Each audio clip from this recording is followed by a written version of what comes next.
Aleluia, graças a Deus, amém. Deus continue nos abençoando. Nós vamos ler a Bíblia. Por favor, vamos se pôr de pés, irmãos. É Apocalipse 3. Nós vamos ler o verso 17 e o 18.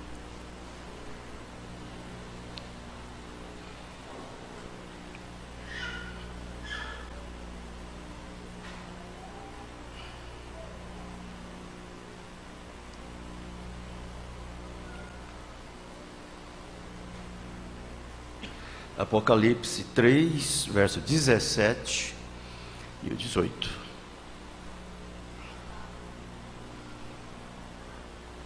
Diz assim: assim porque és morno, digo, como dizes, rico sou, e estou enriquecido, e de nada tenho falta, e não sabes que és um desgraçado, e miserável, pobre e cego e nu.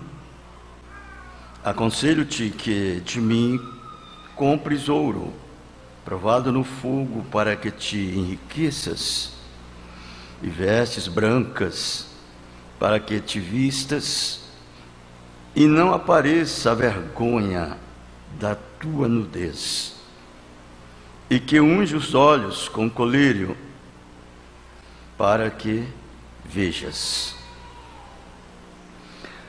Senhor Jesus, ajude-nos mais uma vez para trazermos a Ti aquilo que o Senhor nos deu e sermos, ó Pai Santo, abençoados por Ti. As nossas almas possam comer deste pão, beber desta água e produzir tudo o que precisamos na vida aqui e do outro lado no além. No nome de Jesus Cristo nós te pedimos. Amém, Jesus. Podeis se assentar, irmãos.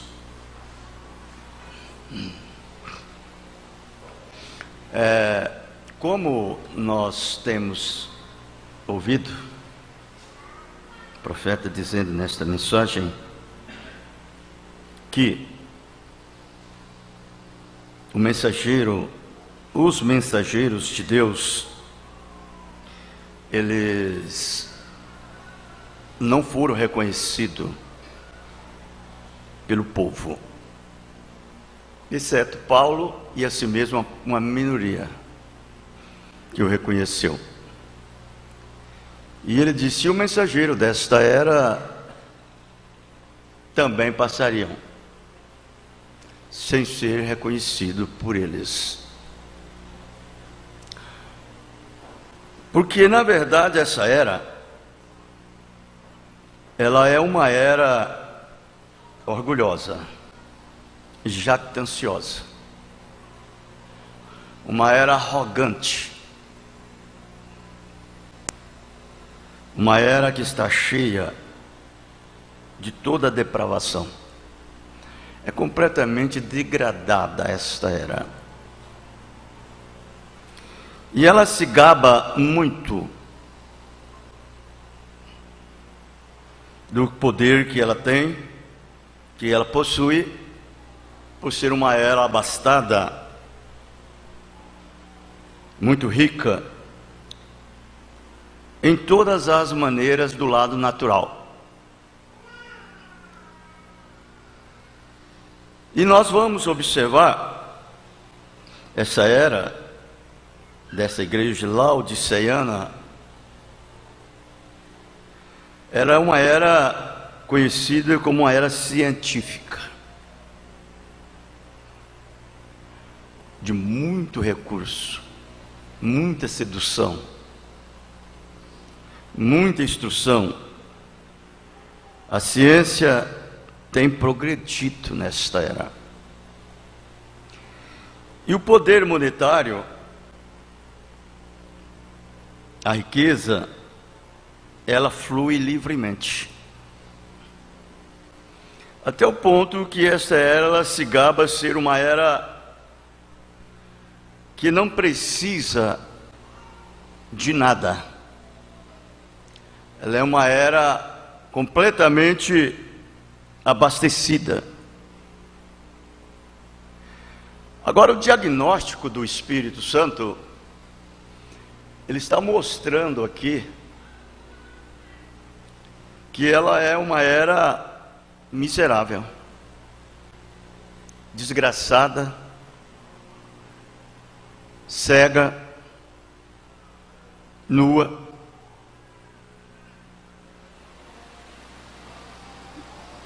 E não sabe ainda.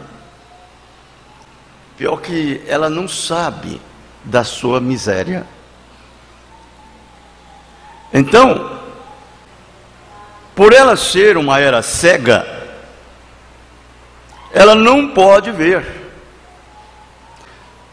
Não que ela não pode ver ou enxergar do lado natural, porque isso aí ela tem um olho muito gordo. Ela está engodada nisso daí.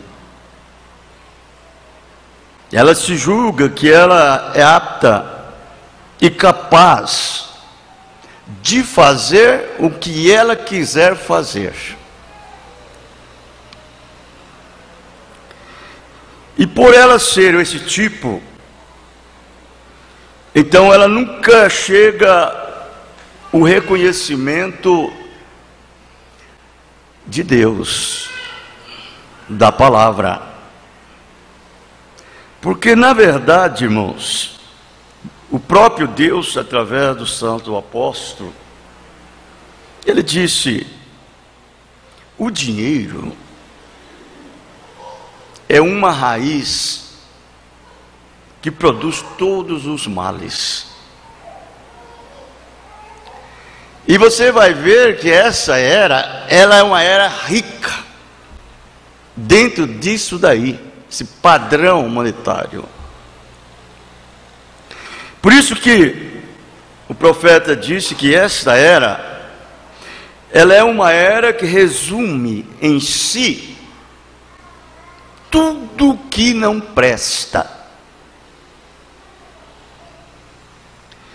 Porque na verdade é uma era de consumação.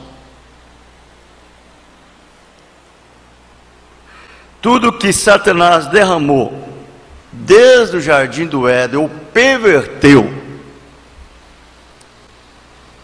ele está trazendo tudo nesta era. Ele chegou a esse amadurecimento. E a coisa mais que tem prosperado nesta era é a cegueira. Porque os seus bens cegou ela para não ver a palavra de Deus. Não que ela é cega naturalmente, intelectualmente, ela é cega espiritualmente, porque ela não tem o Espírito Santo, o colírio, que é a palavra, para ungí-la, para que ela possa abrir os olhos e ver.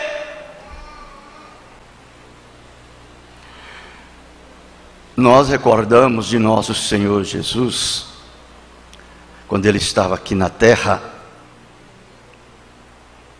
Em São João, capítulo 9, versículo 39 ao 41, você vai ver que o Senhor Jesus Cristo, Ele disse assim: e disse-lhe Jesus: eu vim a este mundo para juízo, para que aqueles que são cegos vejam, e aqueles que dizem que vê sejam cegos.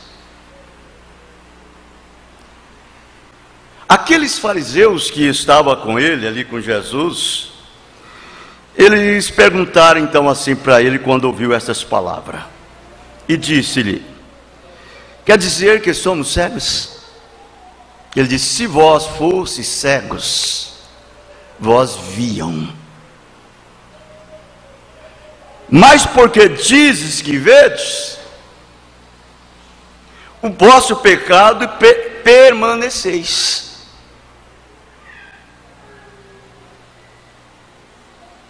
Então você vai ver que na verdade a cegueira deles não é natural, é intelectual, é espiritual. Eles não podem enxergar a palavra de Deus, porque na verdade ela é espiritual. E nessa era em que estamos vivendo, nós vamos observar que mesmo Deus enviando um mensageiro, um profeta, esse profeta, ele não é diferente do que foi Jesus no dia que ele esteve com os fariseus. De jeito nenhum. Somente uma minoria que deu conta de que Jesus era o Cristo naquele dia. O profeta, o Filho de Deus, enviado ao mundo para aplicar o seu plano de redenção aos seus filhos. A maioria não puderam ver. E nessa era repete a mesma coisinha. Você veja o profeta desta era, você vai ver quem é esse profeta. Perguntamos: quem é esse profeta desta era? Você vai ver a resposta em São Lucas 17:30.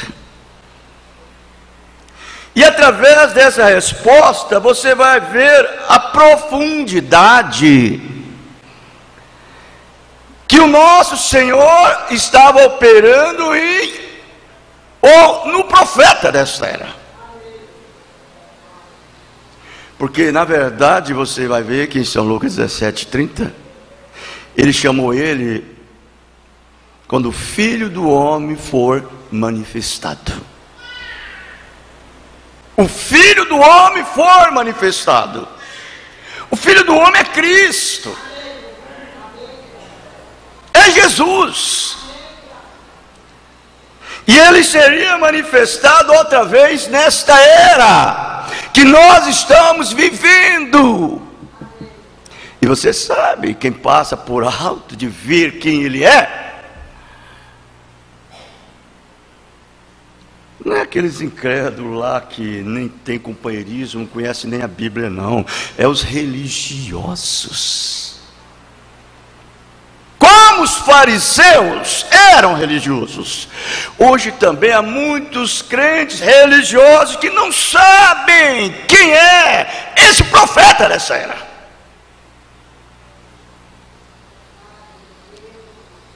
O Filho do Homem manifestado, ou seja, revelado, dado a conhecer os céus. Só porque ele veio numa roupagem humana, nasceu de mulher, veio do jeito que ele veio, ele é ignorado pelos incrédulos, porque em verdade a profundeza desta palavra ver, ela não está baseada em uma crença natural, em uma crença comum. uma crença intelectual. Essa palavra ver, ela é baseada na revelação. São pessoas reveladas, que têm recebido em si mesmo o mesmo Espírito que o profeta recebeu. Tem o próprio Cristo.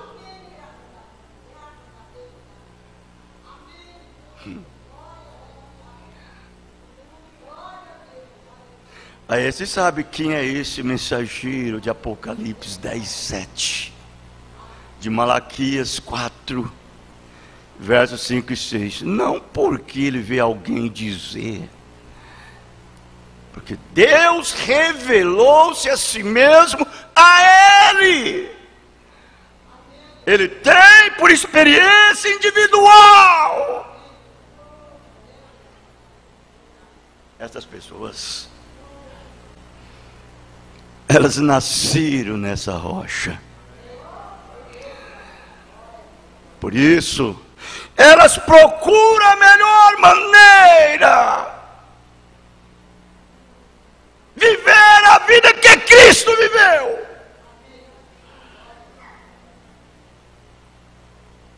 É verdade.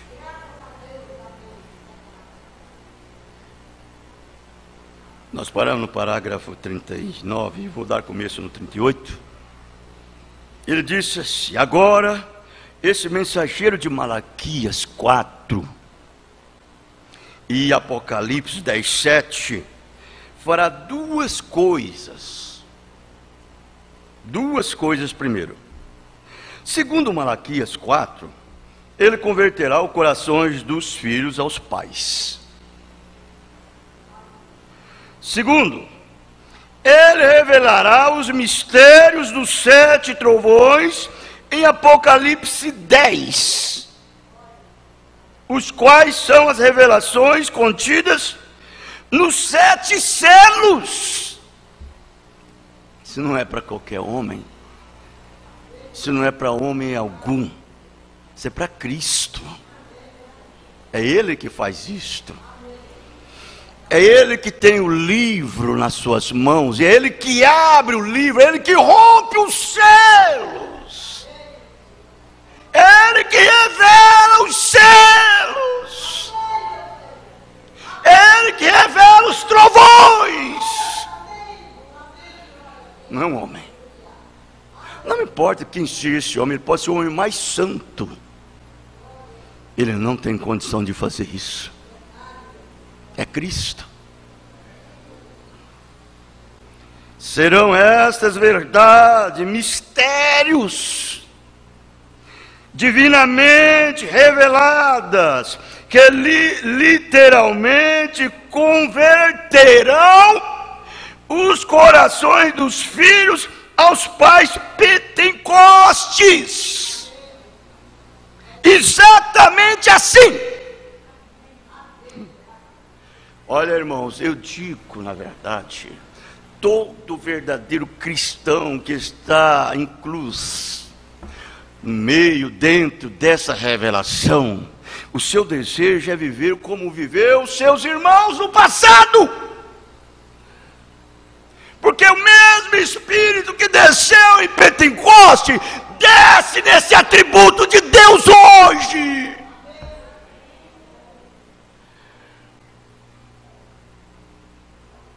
O mesmo. Eles são diferentes em tudo.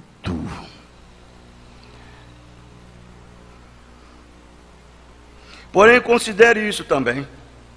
Este mensageiro profeta será em sua natureza e em suas maneiras como foram Elias e João. Elias e João. As pessoas do dia desse mensageiro profeta serão como foram, nos dias de Acabe e de João. E uma vez que são somente os filhos, cujos corações serão convertidos. serão somente os filhos que ouvirão. Aleluia!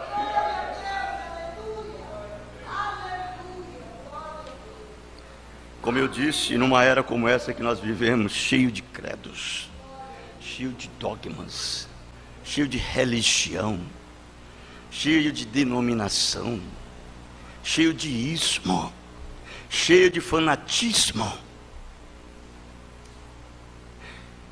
E você viver fora de todas essas coisas é o maior milagre que pode existir. É um milagre, porque o cristão, ele está fechado.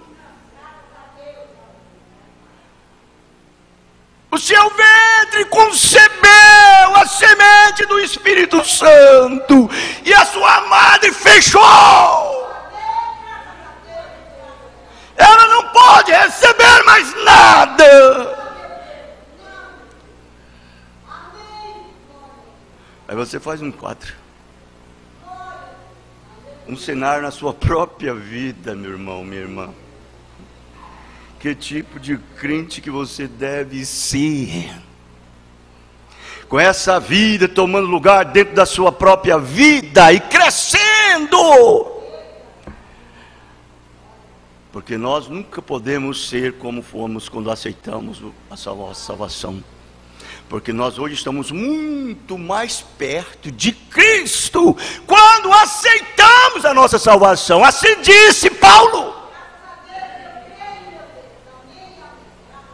E é verdade.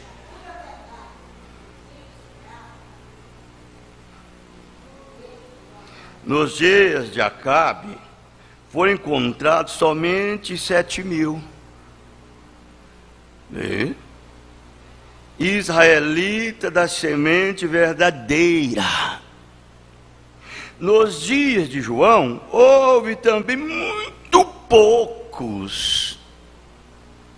O povo em ambas as eras estava em fornicação de idolatria. Agora você sabe o que é uma fornicação, o que é uma idolatria? É uma aliança, é uma união ilegal que você faz, que é fornicação e idolatria.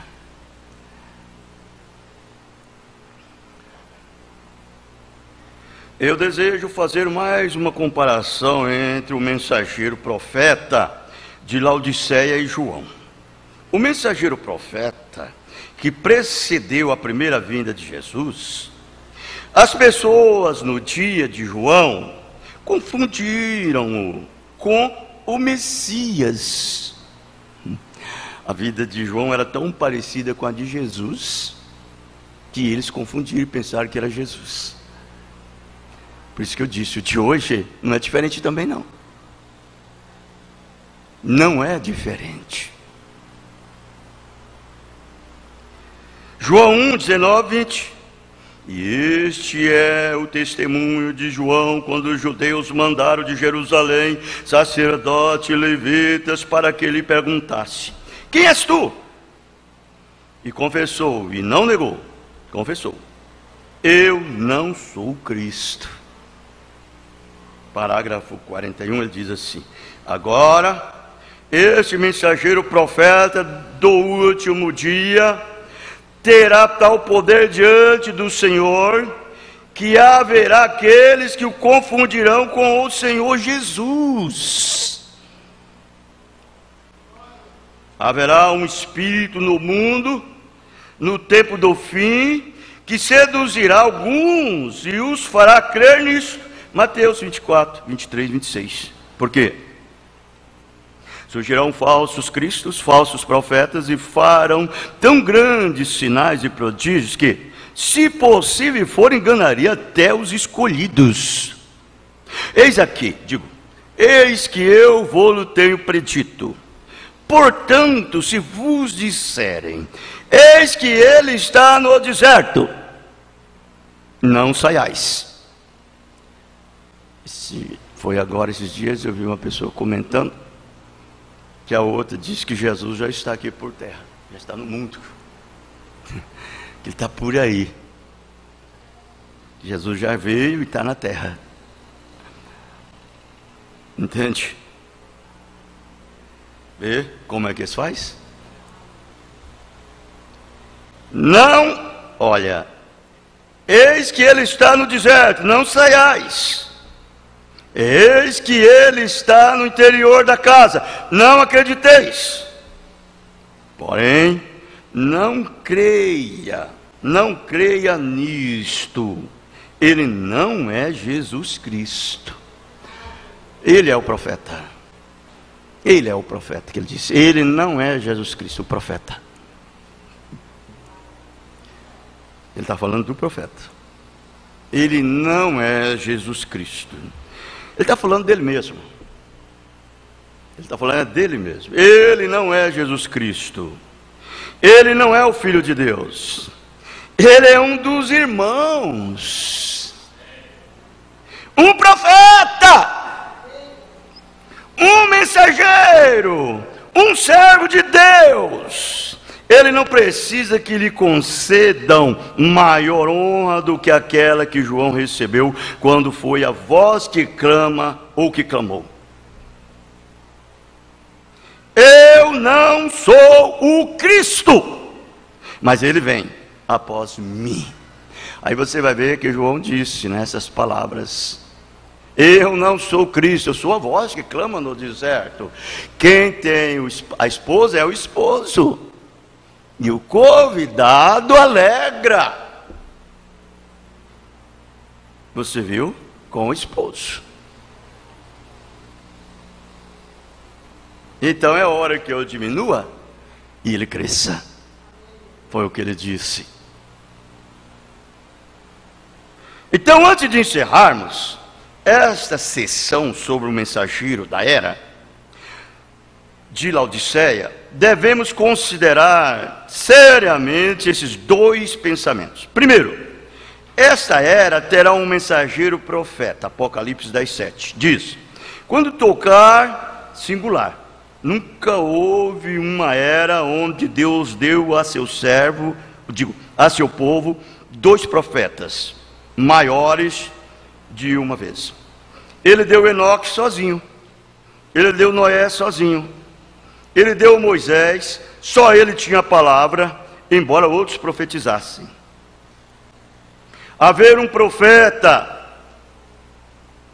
não uma profetisa, profeta. Embora nesta era haja mais mulheres pretendendo dar a revelação de Deus do que homens. Essa é a era das mulheres. É a era das mulheres. Essa era de Laodiceia. Por isso que elas mandam em tudo. Elas são autoritárias. Elas mandam em tudo. E a palavra infalível diz que ele, o profeta, revelará os mistérios ao povo do tempo do fim e converterá os corações dos filhos de volta aos pais. Aqueles que dizem que o povo de Deus vai se ajuntar através de uma revelação coletiva. Eu contesto essa declaração, diz o profeta. Essa declaração é uma suposição pobre e inválida em face de Apocalipse 10:7. Agora eu não nego que as pessoas profetizarão nessa última era e que seus ministérios possam ser e serão corretos. Eu não nego que haverá profetas, como nos dias de Paulo, quando houve um profeta chamado Ágabo, que profetizou de uma grande fome. Eu concordo que isso é assim, mas eu nego sob a infalível evidência, é evidência da palavra, que haja mais do que um mensageiro profeta maior, que revelará os mistérios contidos na palavra, e que tenha o mistério para converter, o ministério para converter os corações dos filhos aos pais. Aí ele diz no parágrafo 44, assim diz o Senhor, permanece através de sua palavra infalível, e permanecerá, e será vindicado a um mensageiro profeta para esta era, com base apenas no comportamento humano. Eu gosto disso daqui. Eu gosto. Você vê, você não tem jeito, irmão, de você ser um filho de Deus, cheio do Espírito Santo, e ter um comportamento mau. Não tem jeito. Eu duvido das minhas dúvidas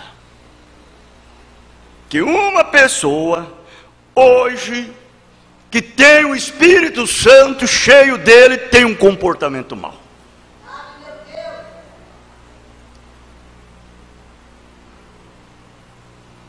Por isso que o profeta diz: qualquer um sabe que onde há muitas pessoas, há igualmente opiniões divididas sobre pontos menores de uma doutrina maior, que todos aceitam. Quem então terá o poder da infalibilidade que deve ser restaurada nessa última era? Pois esta última era voltará a manifestar a noiva palavra pura. Aleluia, amém.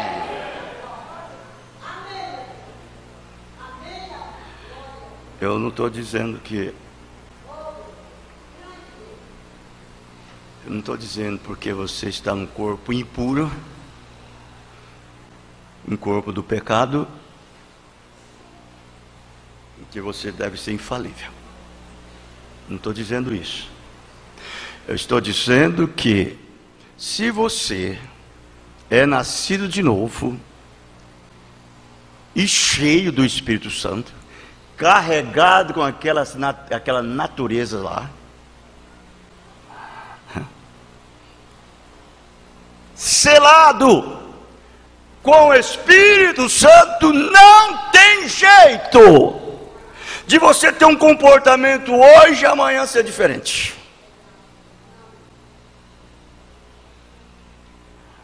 Você tem fraquezas, você tem falhas, porque na verdade, irmãos, estas coisas, ela nos traz, ela não nos desaprova como eleitos, como filhos e filhas de Deus,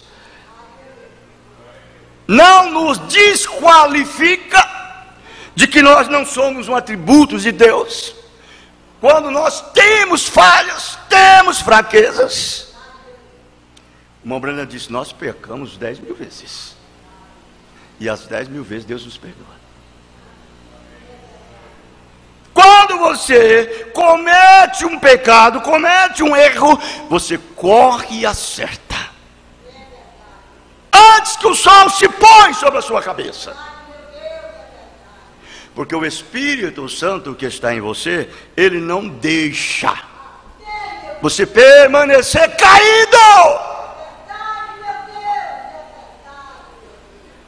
Correto? Você é uma pura palavra. Então esse homem de fora, ele é falho. João chegou a dizer esta palavra: se dissermos que não pecamos, nós já estamos mentindo. Nós estamos mentindo, porque na verdade quem peca é o crente, é o cristão que peca. É para isso que nós temos ali um trono de intercessão, nós temos um sumo sacerdote, temos um advogado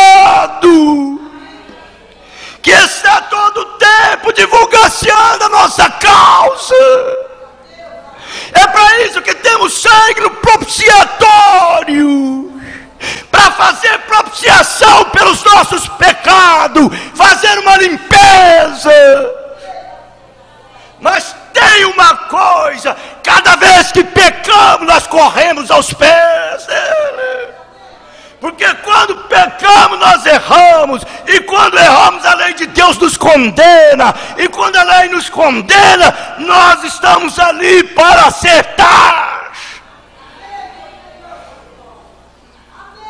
E?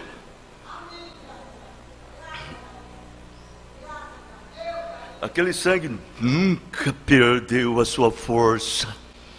Há 2000 anos que foi derramado na cruz do Calvário.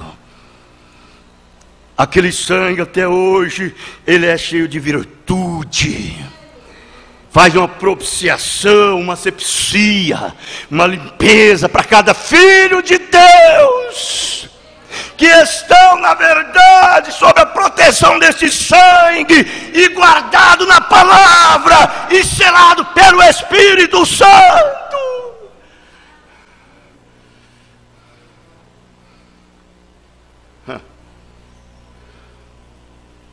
Por isso ele disse: aquele que tem a semente de Deus, ele não peca. Como pode você pecar tendo uma semente impecável por dentro? Isso significa que teremos a palavra uma vez mais como foi perfeitamente dada e perfeitamente compreendida nos dias de Paulo. Eu lhe direi quem o terá. Será um profeta completamente vindicado, ou até mesmo mais completamente vindicado do que qualquer outro profeta em todas as eras. Esse profeta dessa era, desde Enoque até neste dia, porque este profeta, este homem, terá necessariamente o ministério profético da pedra de coroa. Aleluia! A pedra angular, que virá o rapto. Ele tem um ministério para preparar a noiva, a esposa do Cordeiro, para o arrebatamento.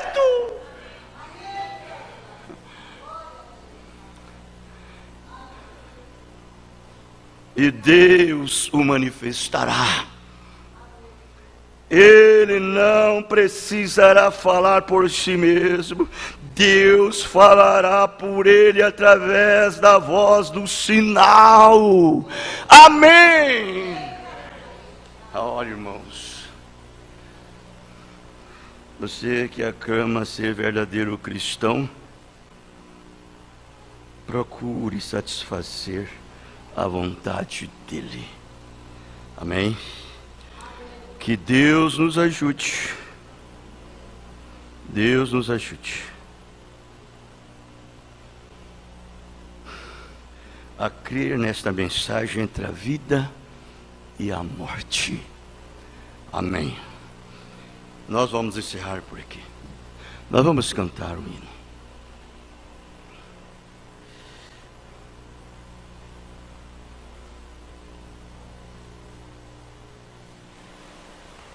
Nós vamos cantar o hino, irmãos, 316, o grande amigo.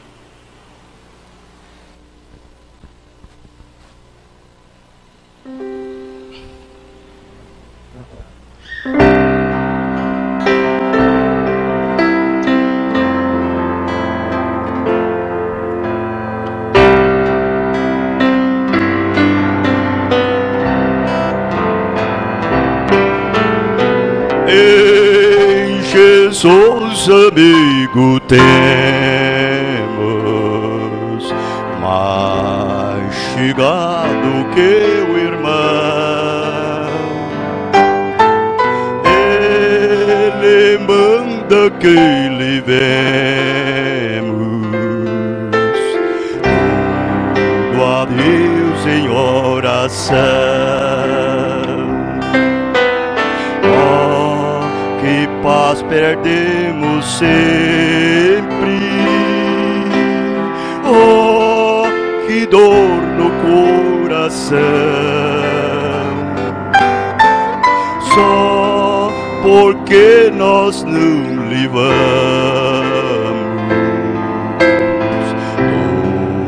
tudo a Deus em oração. Temos ledas e pisares, e na vida tentação, não ficamos sem conforto, indo a Cristo em oração. Haverá um outro amigo que tão grande compaixão, os contretos Jesus Cristo sempre atende em oração. Se nós desfalecemos, Cristo estende-nos a mão, pois é sempre a nossa força e fujo em oração. Este mundo nos despreza, Cristo é nosso em oração. Em Jesus braços nos acolhe e nos dá consolação.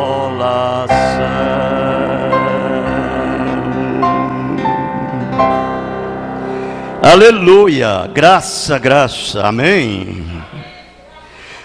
Que Jesus possa nos ajudar cada instante de nossa vida, como sempre, até aqui nos ajudou, não é mesmo? Vamos ser verdadeiros, justos, honestos, cristãos, mais e mais.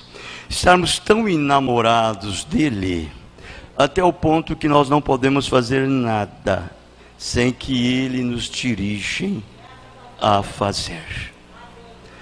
Deus nos abençoe. Que a luz do seu rosto possa iluminar os nossos caminhos. Que a sua misericórdia possa umedecer as nossas almas cada momento em nossas vidas. Deus, leva-nos em paz, guarda-nos, protege-nos, deixa sermos mais sinceros, mais verdadeiros, mais cristãos, mais sincero com meu irmão, mais sincero com a minha irmã, mais fiel, um bom filho, um bom pai, boa mãe. No nome do Senhor Jesus Cristo é que nós te pedimos, agora e para todos sempre. Amém, Jesus, amém. Deus os abençoe. Abençoe o outro no nome do Senhor Jesus Cristo. Estamos terminados. Amém.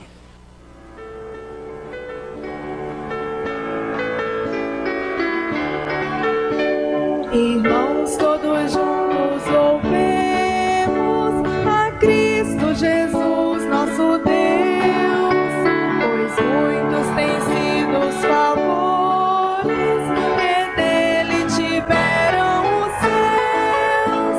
Sim, muito nós temos sofrido de incrédulos e fariseus. Alegres irmãos, prossigamos na